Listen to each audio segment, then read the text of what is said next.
Hello learners, today we are doing job stress under the course MMPC011 Block 3 10. Let's say what the job stress is. It is a very common word along with the organization as well as in the personal life. When we say stress, the stress is derived from the Latin word strictus, which means tight or narrow. In 1976, Sall defines stress as a state manifested by a syndrome which consists of non specifically induced changes in a biological system. Stress is also defined as psychological and physical reaction to certain life events or the situations or the happenings around us. These life events are called stressors. The stressor or a demand can be a person or an event or a situation that triggers the stress response. These physical reactions are stress reactivities. When a person cannot be able to fulfill the demand of a certain event or a situation, it triggers, and the reaction is called the stress reactivity. When these physical reactions occurs for a longer time, like job stress beyond the tolerance limit of the body, negative physical or psychological consequences may result. These consequences are called strains. Distress or strain refer to the adverse psychological, physical, behavioral, organizational consequences that may occur as a result of stressful events. For example, a particular event might not be stressful to you, but might be stressful to the other person. So, therefore, the stress is very subjective. It is differs from person to person, event to event, or a situation to situation. For example, if we see from an organization point of view, some people like their job, and maybe the other person on the same job role may not like. It depends. Maybe he's not physically fit, maybe he is not mentally prepared, maybe he is not fully trained. There are a lot of reasons behind that. But if we really say all stress is not bad, there are two type of stress. When we say stress as a the strain, or when we say it is an event happening, one is eustress and other is distress. When I say eustress, resulting in positive energy and enhanced performance and health is called eustress. U is EU, which means that something that is proper or positive stress. On experiencing the stressors, the feeling is of challenge and achievement. For example, the salesperson has given a target to achieve a specific sales, and then the reward will be an international or a domestic trip for the entire family. So he may run for the to fulfill the target, and that gives a positive energy to take his or her family for an holiday at an international trip, which is sponsored. Otherwise, on the other hand, distress is a negative stress. It occurs when there is too much stress that the person cannot be able to handle and cope up. Nothing is done to mitigate its effects. The events have a harmful effects physiologically, psychologically, emotionally, and sometimes financially. For example, last attempt for a job interview. Hence, negative stress is experienced when there is an imbalance between stressors placed on us and our ability to meet those demands. Some stresses are very helpful, and this is known as optimum level of arousal, or also called inverted U theory. Too much arousal or having little arousal will result in low performance, while as a moderate level of arousal will result in peak performance. This optimal level of arousal differ from person to the other. The figure shows the relationship between the stress or a pressure and performance. When we say the stress is low, maybe the stress is very low, or then it results to anxiety or unhappiness. It may lead to boredom, that is a result of low stress. But when the pressure or the stress is in a mediocre level, it is on the middle, that is the area of best of performance, because there maybe a person or an employee is maintaining work-life balance. The other hand, if the stress is very high, the anxiety definitely is high, the unhappiness again is there. They are more involved only on the job when we are talking about the job stress. And there also the stress is very high and the pressure is very high, which leads to anxiety and unhappiness among the employees. There is another term, hypostress and hyperstress. Hypostress indicates insufficient stress due to lack of stimulation. For example, a person feels monotony in a current job and there is no challenging work.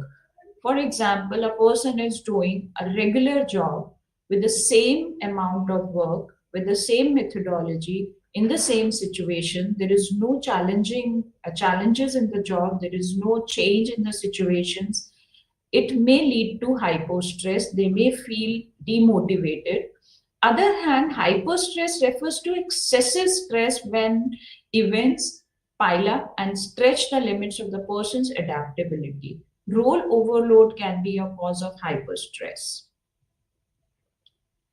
There are different types of stressors. The stressors can be psychological, organizational stressors, or societal stressors. Psychological stressors are directly linked with our emotions, directly linked with our feelings, they are directly linked with our mindset, whereas the organization stressors link directly at the organization systems. Societal stressors directly link with social setups, the society, the people around us. When I say psychological stress, Lazarus and Cohen had suggested three general categories of stressors. One is cataclysmic phenomena, which refers to a group of stressors resulting from sudden, unique, and powerful events or clusters of related events affecting large number of people. For example, natural disaster. Then there are individual crises that depends on person to person. It includes those events that challenge adaptive abilities in the same way but affect few people, like the death of a dear one. If something happens in the family, a mishappening or a death of a dear one, the individual person who is directly linked with that deceased one is much more affected than the people who come over there to console that person. There are daily hassles, refers to those stable and repetitive problems encountered in daily life that typically do not present give great adaptive difficulties. Example, interpretation of the nature of one's daily work. Sometimes the people are really too much occupied with their daily hassles. Sometimes they cannot be able to cope up with those. They are mainly into the multiple tasking, or maybe some uncertain events happen that also leads to psychological stress. Dr. Uday Parekh has mentioned 10 organizational stressors which happens within the organizational system. IRD, inter-role distance. RS is role stagnation. REC refers to role expectations, conflicts. Role erosion, that is RE. RO refers to role overload. Role isolation refers to RI. Personal adequacy refers to PI. Self-role distance refers to SRD. Role ambiguity refers to RA. And resource inadequacy refers to RN. When we say inter-role distance, it refers to the stressors where the roles are interrelated. Role stagnation refers when the role occupant is stagnant with their role. Role expectation conflict happens when the role occupant is expected from different people. The expectations are very high, so sometimes they cannot be able to manage whom to impress. Role overload refers to the stress of a role occupant who is overloaded by the job role given or the job responsibilities given to them. Role isolation refers to when the person or an employee doesn't have the proper job role. Personal adequacy stress happens when an employee feels that they are not capable of doing that particular job, maybe because of the proper training or the development process. Self role distance happens, the stress happens to the role occupant when they distance themselves from the specific job role.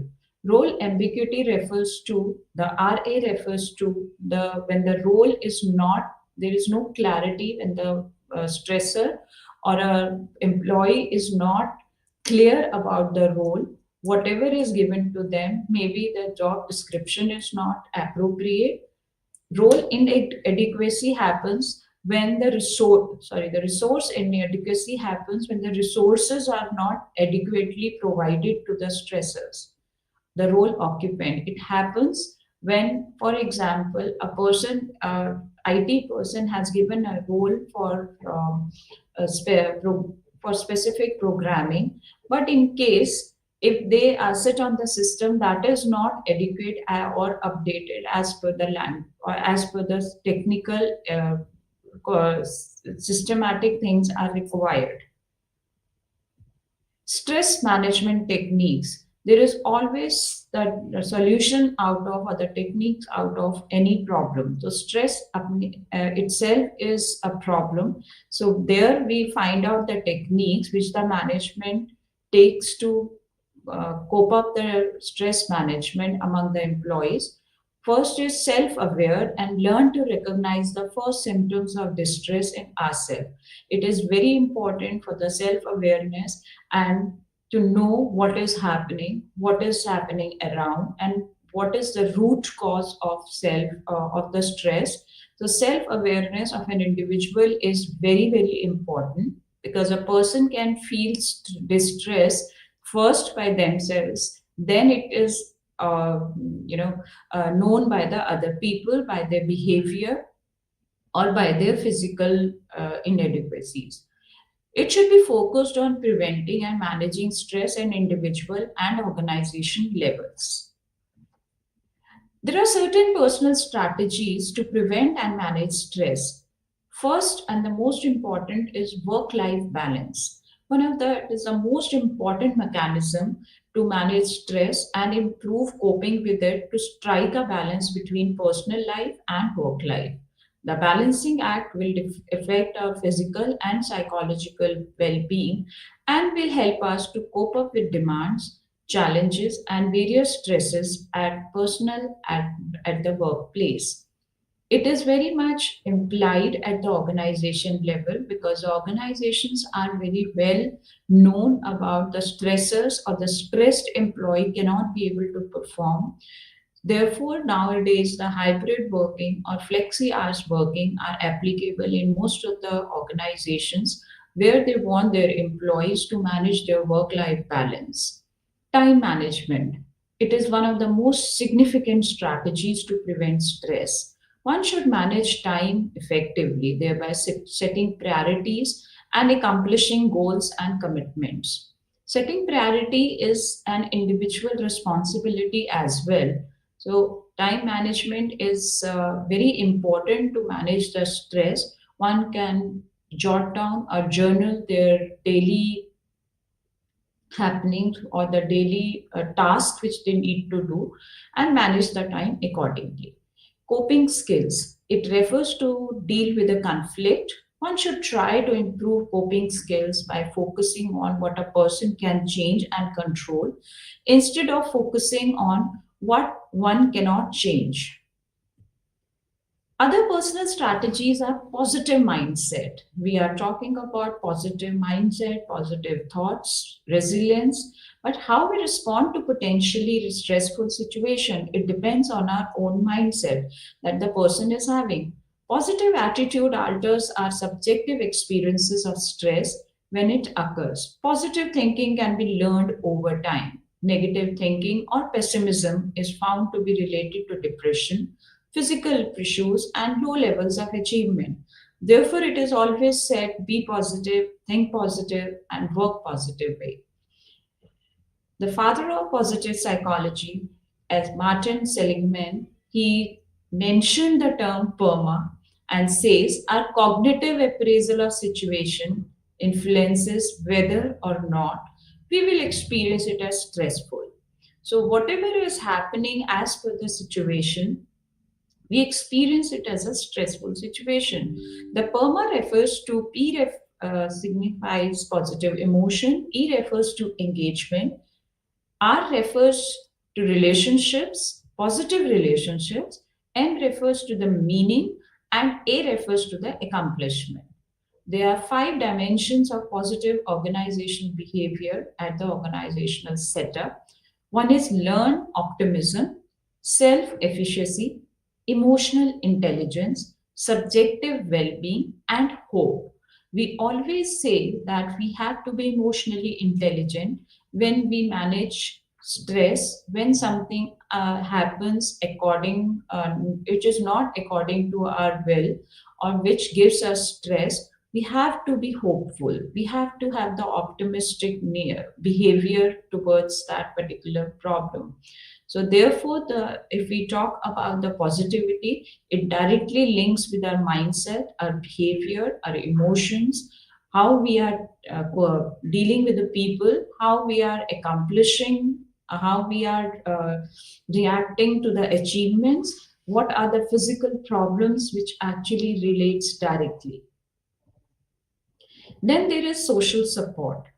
As a person, we have to deal daily with different people, and this is one of the social support is one of the mediating factor of how people cope with stress. Social support acts as a buffer to many types of stressors, especially at workplace. Laughter, positive humor at workplace has been associated with positive emotions, low stress, and enhancement of productivity. Social support system provides emotional caring, information, feedback, support, and mentoring. Today, organizations are really focusing on social support to their employees. They are creating an environment of social support. They have the teams, within group, they have employee engagement activities.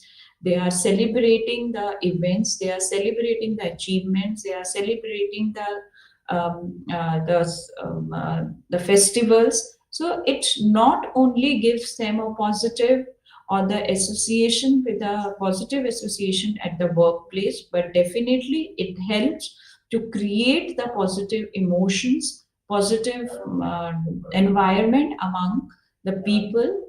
And they definitely, if a person is positive by mindset, they laugh together, they enjoy together, and that gives sometimes positive humor at the workplace. Then other thing is leisure time activities. Sometimes we ignore the leisure time activity, but definitely it helps in reducing stress. Leisure time activities should promote joy, spontaneity, and connectedness with the significant others and with the nature. Physical exercises. Physical exercises may include aerobic exercises to be positively correlated improvement in personal responsiveness to stressful activities. It can be yoga. It can be maybe going to gym. Some people are very addictive to the going for the physical exercises. They are very disciplined. They are very regular in, and it is found that the person who is physically fit, they are less, they take the situations, they take it very lightly, and they know how to cope up with that. Flexibility training also helps in reducing unnecessary muscular tension that occurs because of distress. Diet is another factor which helps to to reduce the stress. Food with high sugar content and food high in cholesterol alters the blood chemistry and hence make a employee or a person vulnerable to the stress. Professional help is always required if a person identify the symptoms within themselves at the earliest. Early detection of strain symptoms along with the professional help will help to prevent psychological and physical damage. Organizational strategies to prevent and manage stress.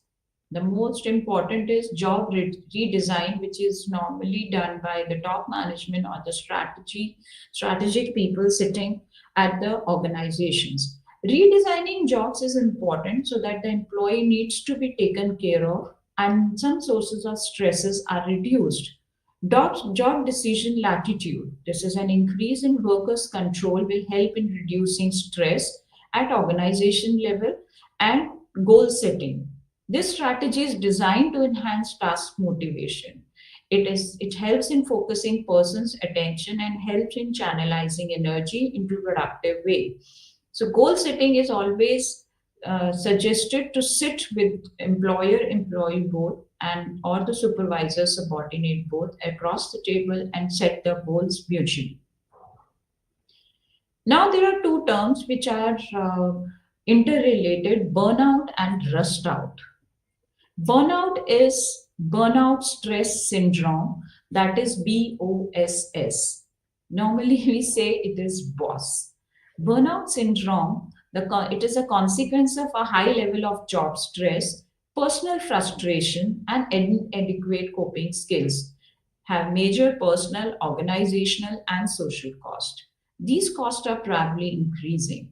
It is debating psychological conditions brought about unrelieved work stress. Consequences arises from is very problematic. It can be depletion of energy reserves, lowered resistance to illness. It leads to increased dissatisfaction. The employees can behave a very pessimistic. They have a very pessimistic approach, increased in absenteeism, inefficiency at work, honeymoon stage, few storage chronic symptoms, crisis, and hitting the walls are few strategies. Honeymoon stage refers to there is euphoric feeling of an encounter with a job. There is excitement, enthusiasm, pride, and challenges. It is a stage where a person joins the new job role. It is a dysfunctional feature emerges in two ways. Firstly, the energy resources are gradually depleted in coping with the demands of challenging environment. Secondly, habits and strategies for coping with stress are formed in this age, which are often not useful in coping with later challenges, because at the new stage and with the new job role, there are certain situations where they can handle at the initial stages, but it depends their coping skills, whether they can be able to handle it at the later stage or not. There is another stage, fuel storage stage. In an attempt to deal with job related crisis, some individuals overdraws and reserves of adaptation energy reserves and realize too late that the energy reserves are limited. In this stage, there is a vague feeling of loss, fatigue, confusion. The symptoms of job satisfaction appear suddenly. Inefficiency, fatigue happens, and sleep disturbance, leading to escape activities such as increased eating, drinking, and smoking. It is seen that the person who are on this stage, they influence towards the alcoholic stages as well. Future difficulties are signaled at this stage. There are certain chronic symptom stage and crisis stage where the physiological symptoms become more pronounced and demand attention and help at this stage. They need some psychologist or a consultant for this. The common symptoms are chronic exhaustion, physical illness, anger, and depression. The crisis stage, when these feelings and physiological symptoms persist over a period of time, an individual enters the stage of crisis. He feels oppressed. There is heightened pessimism and self-doubting tendencies antecedent. One developed an escape mentality. Escape mentality refers to a person who always wanted to escape from that particular situation or they doesn't wanted to do it. Peptic ulcers, tensions, headaches, chronic backaches, high blood pressures, difficulty in sleeping, sleep disorders are some of the known symptoms of the crisis period, and with a time period, they may become acute. Hitting the wall stage. This phrase is taken from the athletics. It is said that the marathon actually begins at the 20-mile mark with 6 miles to go.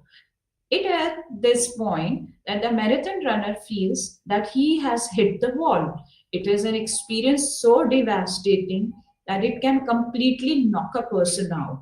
The body temperature shoots up with an accompanying loss of blood volume. This leads to muscle paralysis, dizziness, fainting, and even complete collapse. Similar experiences have been observed in executive world at times. With all the adaptation energy depleted, one may lose control over one's life and it may end to professional career. Stress is like electric power.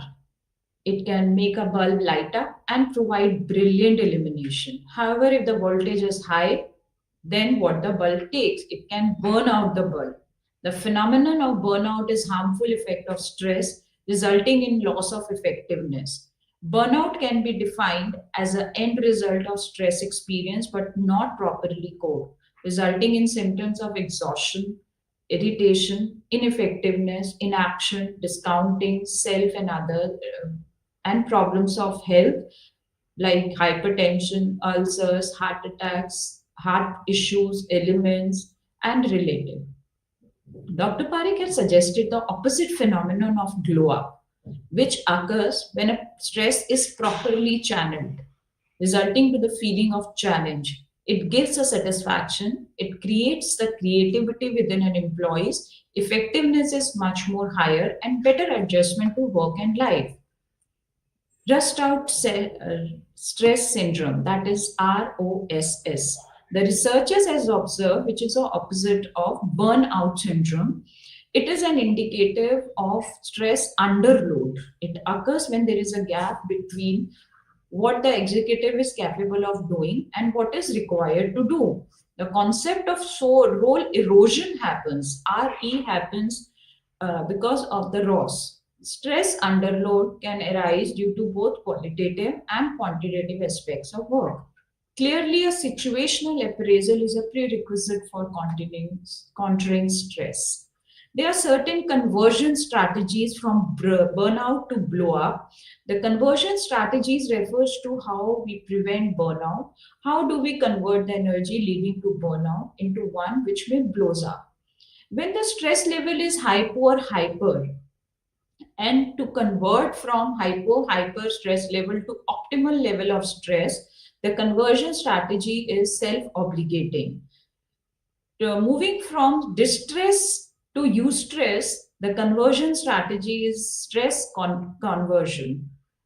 Stress prone to stress resistance, the conversion strategy suggested is self-acceptance.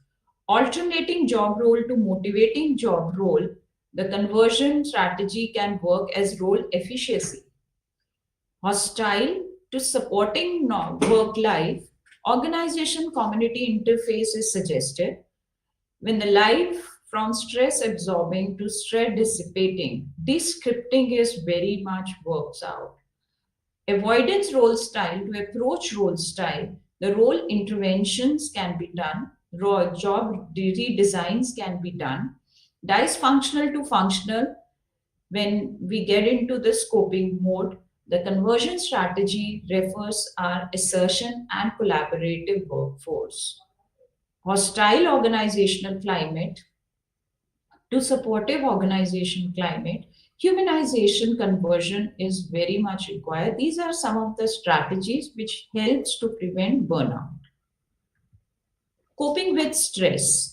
Coping with stress is all about managing with stress, what an organization do and what an individual can do.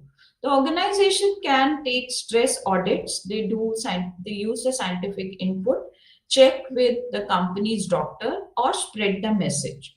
Let's see details what the organization can do to elevate the stress among their employees. There are certain proactive interventions that the organizations can do to elevate stress. First is stress audit.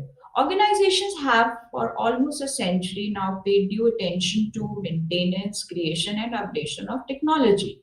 We are only gradually emerging from the stage where machines are better cared for than men.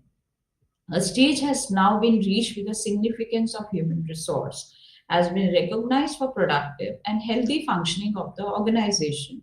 There, the stress audit is done from the organization to know what is happening, what are the triggers of the stress among their employees, and what can be the coping strategies to, to distress their employees, what can be the interventions they can go further with. They may use the scientific inputs, disperse information on how to face stressors in the organization and outside. People derive immense benefit from knowing something about the fundamentals of stress responses, dietetics exercises, or meditation. These scientific inputs are very well researched and it is more commonly used these days by the organizations. From it is recommended strongly from the psychologists, industrial psychologists. Then the spread the message is very proactive intervention. It is the responsibility of an organization where they create an environment where the regular work habits of the work, leisure, proper diet, exercise, mental peace topics should be emphasized while regular communication or during the training and development programs. Organizational strategies to prevent and manage stress. Another is job redesign and goal settings. Redesigning job is important so that the employees' needs are taken care of and some sources of stress are reduced. An increase of workers' control with help of reducing stress at organization level. Most common is job decision latitude. Another benefit of job redesign is to reduce uncertainty and increase predictability at workplace. The goal setting is the strategy to design the enhanced task motivation and the person focusing on person attention and channelizing their energy into productive way. The overview of stressors, mediating variables, and stress reaction patterns are given. Some of the stressors are organizational design variables, which includes the physical environment, the role resources, the interpersonal variables, or the career variables, which leads to stress reactions in terms of physiological, psychological, emotional, organization stress reactions. Physical can be on an individual level on cardiovascular reactions, allergic, respiratory reactions, emotional distress reactions. Maybe they have, employees may have low trust, low self-esteem. They may have insomnia, job tensions. They may have allergic to some skin disorders. They may even leads to obesity or excessive with because of sometimes excessive drinking or maybe pill popping. The organizational stress reactions can be low job satisfaction, job tensions, high turnover, absenteeism, strikes, accidents, output problems, quality and quantity compromises. So there are certain mediating variables which may help as a mediators to cope up with the stressors with the stress reactions. Can be social cultural effect, non-working environmental effect, personality effect. So maybe organization can include these mediating variables to check out the stress reaction patterns of their employees. They may get into the root cause of the stress and find out the proper interventions. Coping strategies for role stresses has been already discussed, that is self-role distance, which these are the 10 which was already given by Dr. which is explained in previous slide. Dysfunctional strategies are role rejection and self-rejection. Sometimes the people reject themselves, they are not fitted with that role. But the functional strategy can be role integration, that the role can be redesigned. Inter-role distance happens when role elimination happens, when role partition happens. The functional strategy for this to cope up with inter-role distance is role negotiation. To cope up with role stagnation, role transition is important. Role isolation happens when role boundness is there. A person is isolated from their specific role. There, the organization may fix up some strategies to role linkage with other job profiles. Role ambiguity happens when the person is not clear about their role. There, the role clarification and the proper job specification and the description is given to the employee. Role expectation conflict happens when the role is not properly taken. Role making is more important. Role overload can be cope up with role slimming. They can be redesigned. They can be delegated to some other employees as well. Role erosion functional strategy happens can be done by role development. Resource inadequacy can be cope up by resource generations. For example, a trainer went for a training program, but the projector is not working, or the people are not, able to understand the training curriculum. There, the resources can be regenerated by the management or the trainer L&D department to create the environment so that the trainer should give the training stress free. Personal inadequacy happens when the role is shrinkage. That can be cope up with role linkage. Strategies to overcome stress affliction. Take a hard work at yourself. Determine where stresses originate in your job stress life. It is critically examine your role contribution to stresses experienced by others around you and in the organization or outside it. You have to stay alert, take risk, avoid isolation, stretch for success, and overcome obsolescence. Update your knowledge, skills, growth and productivity results from taking moderate risk. Staying alert and give you a sense of meaning and satisfaction at the workplace.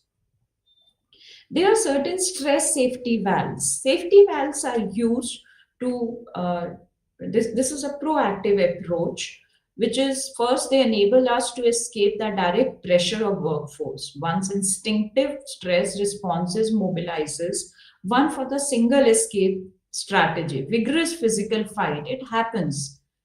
When a person have a direct pressure, it may happen that they get into physical fight. If an individual can develop effective stress safety valve, it is as if one is taking conscious control to this fight response. The second function of the safety valves is to counteract the biochemical and psychological changes that occur when mobilized to deal with stress.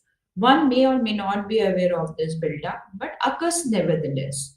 It is seen itself as a muscle tension. It shows up the changes in the body chemistry, and we can sometimes feel as with a burning stomach, itchy eyes, allergic, skin problems, dry mouth, dehydration, high blood pressures. There are a lot of safety valves can be taken care of to counteract these biological and psychological changes. The first one is changing gears. Changing gears refers to shifting from one to something else. In order to change gear, one has to try activities that capture his or his interest. Psychologists call it intrinsic motivator, that pursuit towards intrinsic motivators. It is always said when you change the gear, when you change the even sometimes the place of working where you are sitting, you just change it, you will feel sometimes a better way. They give one of the feeling of well-being. Changing gears not only removes one's attention from pressure of work, it helps drain off and pent-up tensions. The pursuit of almost any work project or hobby can reduce stress. So it can be taken parallelly as per their work profile. Cut back on excessive hours. For many people, burnout and overtime go hand in hand. It is generally seen that the more hours you work, more likely you are to burn out. Exercise is always recommended physiologically and psychologically to reduce the burnout, because it not only help you to emotionally, physically, mentally bear off, it offers as a best safety valves. When a person is physically fit, they think about the better things, they have better ways out, they know how to cope up with the stress functions, they know how to deal with the stress issues. It not only relieves the pressure at the end of the hectic day, but also make it possible to deal it more effectively. Pamper yourself. We have to take care of ourselves, as we generally pamper other people. Maybe when we are going to some hospital or to see someone ill, we always take a flowers or maybe something of their liking to pamper them. Why not us? Why not ourselves? Pampering ourselves, pampering yourself has the same effect. It gives a sense of self attention towards ourselves, which definitely helps to cope up with the stress. Suggested safety valves also include relaxation techniques. These relaxation techniques increase in energy consumption, muscular action, how to involved in fight or flight, and then return to equilibrium. Yoga, meditation, relaxation response helps in relaxation response. It helps in the meditations or the breathing exercises are one of the best techniques which a person can even do at the office hours. A boring job can lead to burnout. So try to get involved in more challenging and more exciting, which may have pressure, but it will be equally exciting, which leaves a person even with a attachment to that, even to have the to give the best out of that. That leads from distress to eustress. Warm up slowly. Generally, we get up in a very hyper mode and we get into a pressurized work day. It is always recommended that start your day with a very light mode. Begin your day with a, and that can be possible when we would use time management strategies. We generally see with the athletes, maybe a basketball player warms up before a buzzer sound and start the game. Next, we move to employee empowerment, which is in Block 4, Unit 11. What is employee empowerment? We are listening this term at an organization level, at an individual level, at a societal level, that now we are empowered. We are empowered employees. Who are empowered employees? Empowerment is the process of enabling or authorizing an individual to think, act, and control work and decision making in autonomous ways. Empowerment is the ongoing process of providing the tools, infrastructure, training, resources, encouragement, and motivation your workers or the employees which need to perform at optimum level. Optimum level, which we have already seen in our previous slides, it is at the peak of their performance. So it is research that the more the employee or the persons are empowered, they can perform at their best. There is a hidden potential among employees which can be revealed through empowerment. There are certain theoretical approaches of empowerment study which can be done in 3 ways. One is socio-cultural perspective, second is psychological approach, and third is critical perspective. The socio-cultural perspective concentrates on redesigning or advancing organizational policies, practices, rules, protocols, structures to provide power, authority, and influence over their work to employees. The psychological approach refers to the empowering employees' effectiveness by developing their competence and self-determination. The critical perspective challenges the concept of employees' empowerment and argues that the empowerment leads to less precise control over employees. Now, what is the role of management in empowerment? Management plays a very important role when we are talking about specific term employee empowerment. Today, the organizations are very much focused on empowering their employees because it is already researched and it is accepted by the organization and the top management. More our employees are empowered, more they are performers. Everything management does to promote empowerment. They have the goal to establish a creative, open, challenging, non-threatening environment in which is involved the motivated and dedicated employees can flourish. Management role in empowerment can perfectly described as commitment, leadership, and facilitation.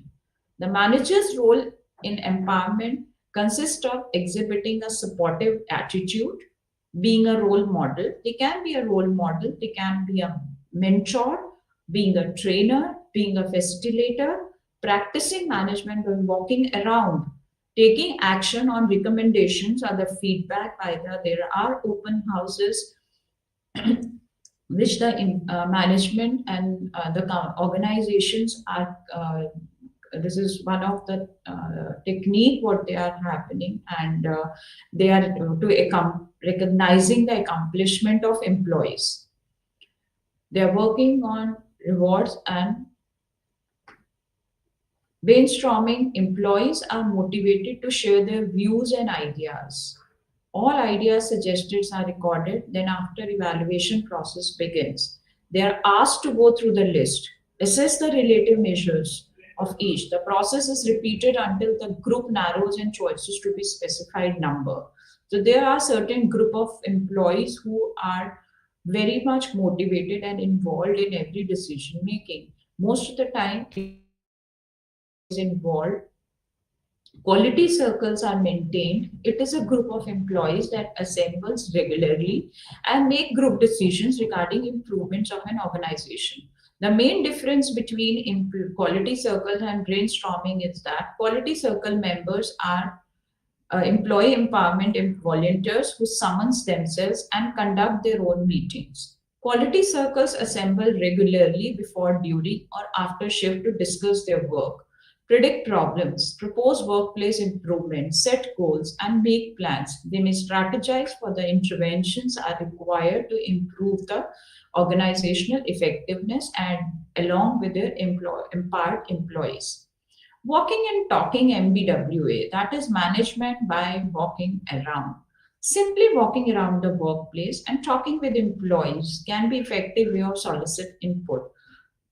For example, managing director of a company suddenly comes in the office area, the open office area, and just start talking about to the employees. That itself is very much relative, and the employees or the people at the office area are the junior employees. They feel themselves motivated to talk to him on generic issues or maybe any specific issue. This effective way to prompt employee input to ask the right questions, to use open-ended questions. There they get the direct feedback, suggestions for the improvisation of the organization and the culture of an company.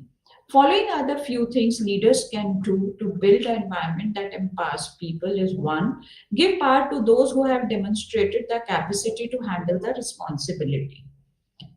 Create a favorable environment in which people are encouraged to grow their skills. Don't second guess others' decisions, ideas unless it is necessary. This only undermines their confidence and keeps them from sharing future ideas with you.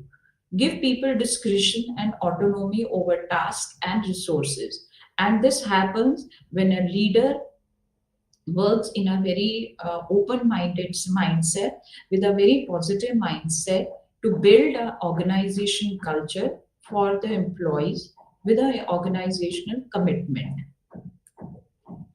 There are certain pros and cons of employee empowerment. If the employee is empowered, what happened?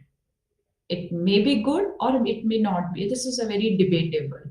So one, when we say they are empowered, they increase productivity and the morale itself is very much high. Empowering employees to make decisions on their own can increase productivity. When employees don't have to wait for approval from a manager or a supervisor, workflow doesn't stop or slow down. Employees solve their own issues. They know how to sort out the things, they know how to cope up with the things. Employees who feel confident that their input will be valued, listened to, and acted upon will be more likely to share their views and ideas. Definitely, quality increases with the empowered employees. Providing employees with tools and guidelines and proper training to make independent decisions often encourages them to produce quality work and helping them to meet the organization goals. Better customer service. The empowered employee says, empowered employee provide exceptional services. He has experienced this firsthand. Empowered employees have the power to make decisions without a supervisor. They are entitled to go off script, bend the rules, do what they see fit, what is the best option. They always look on for the best customer service they can provide it to their customers. They provide the change. They are the part of the change. They are the change agents. They are always free to change and challenge the status quo that considerably quite critical for organizations that are fast changing and technology based environment. Being in rapid change environment, we need empowered employees who can be act as a change agents for us. Other benefits are collaboration. They believe in collaborative workplace. They believe in collaboration. They believe in transferring the knowledge. They believe in team building. Communication is boosted. Managers should keep the employees informed regarding environment and jobs. They knows the changes in the organization, which is not good, and feel thing for the employees. Clients will be much happier when the clients have been given a part. They feel very happy and satisfied with their positions. They become more enthusiastic and feel better. This happens to be key area of financial improvements and realizing from empowering their employees. This happens most of the time with the companies where they are the customer oriented or a client oriented apps are developed to give them more authorization and more control over the systems. But along with that, there are different cons also. One is abusing power. When an empowered employee are given powers to make decisions in their own way, most of them tend to abuse their power. There is a little slight chance and a huge possibility of taking advantage of that particular gain. Interpersonal relationships can be complicated where arises with empowering employees. The power they got to take decision is being rooted to this complexity that could bring conflicts and misunderstanding between the top management and the other management areas. Additional cost of training is required if we wanted to train more and more employees, educating them regarding assertiveness, leadership skills, group dynamics. It make it happen and accept the phase that training will get the positive results. There is another very important is arrogance. The confidence level sometimes is highly increased and provide with a sufficient power. It leads to poor knowledge and understanding, even though taking the decisions can be considered capable. It comes with a few negative points as well. Lack of proper knowledge is taking a decision regarding various business fields. Risk of security and confidentiality is always there. Sometimes sharing information is not supposed to be shared with others, but it happens when a person feels, when a person freely, increase the risk of information sharing while not keeping the confidentiality and leak to others. Let's see the summary what we have done in the last slides. We understand the concept of stress and the impact it has on organization. We talk about the type of stress, which was eustress, distress, hypostress, and hyperstress. We also uh, talk about learn the reasons for stress to occur in organization. Stress salary valves were explained. It was also explained how organizations and individuals can deal with stress. We learn the understanding of employee empowerment, management's role in employee empowerment, pros and cons of employee empowerment. When we say stress and employee empowerment, stress is one area which is very much in there. It's a universal term which is using personally and professionally among the people. It goes along with the personality. Some people have, when we say some people have personality to take the stress very easily, it means they know how to cope up, they know the strategies to cope up with the stress. Certain relaxation techniques are always being recommended on an individual level, and it can be used at an organization level to cope up with the stress, to handle the stress effectively. Stress is always there when there is a work, and anxiety happens. The only difference is how one takes the stress, how one able to handle that stress. Let's not make stress a strain for ourselves. More we empowered is, more we are trained, more we are learned, more we are known about the safety valves, we can be able to handle the stress effectively. The employee empowerment, dealing with the stress is one of the area where the empowered employees are understanding is there. The more learned and the empowered employees are there, they know, they are trained to for the distress, they are trained for eustress rather than distress. They know what, how to deal, what are the strategies for their for the organization which can be taken care by for the employees.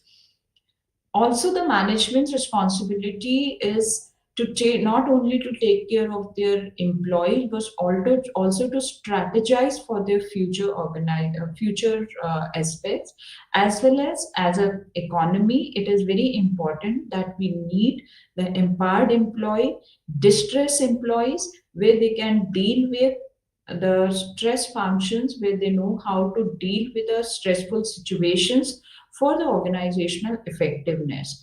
Pros and cons always goes along with every term. We know how the organization should know how to deal with that. Personal individual responsibility is more than organization responsibility, but combinedly, collaboratively, we can make a stressless life. Let's not be stressed with the workload. Let's enjoy the work and be an empowered employee. Thank you so much for this session, and thank you.